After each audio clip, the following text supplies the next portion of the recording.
Hello everyone, welcome to my new video. তো আজকে চলে এসেছি একটা নাইট স্কিন কেয়ার ভিডিও নিয়ে। আমার নাইট স্কিন কেয়ার ভিডিও এর আগেও আমি শেয়ার করেছি, তো আরেকবার শেয়ার করছি। যেহেতু আমি একটু আগে মেকআপ করলাম, তাই ভালো তোমাদের সাথে একটু শেয়ার করে নিই। চলো, ফার্স্টে আমি মুখটা ধুয়ে নেবো ফেস ওয়াশ দিয়ে। আর আমি কী কী প্রোডাক্ট ইউজ করি সেটা কিন্তু তোমরা এতদিন আই থিঙ্ক জেনে গেছো।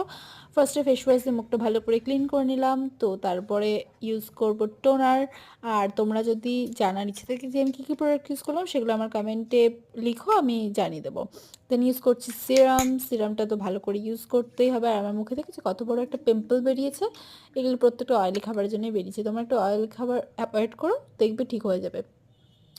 তো লাস্ট আমি ময়েশ্চারাইজার দিয়ে মুখটাকে ঠিক করে নিলাম। আর আজকে তোমাদের সাথে আরেকটা নিউ জিনিস শেয়ার করবো, সেটা হচ্ছে আমি বলেছিলাম চুলের জন্য আমি একটা জিনিস শেয়ার করছি। এটা হচ্ছে আলপস গুডনেসের এই মানে ওয়াটারটা এত সুন্দর, রোজমেরি ওয়াটারটা। মানে আমার এত হেয়ার ফল হচ্ছিল, বাট আমি এটা 1 উইক ইউজ করার পর থেকে রেজাল্ট পেয়েছি। মানে একটাও চুল পড়ে না। এখন তোমরা বিশ্বাস করবে কিনা জানি না, একটাও পড়ে না।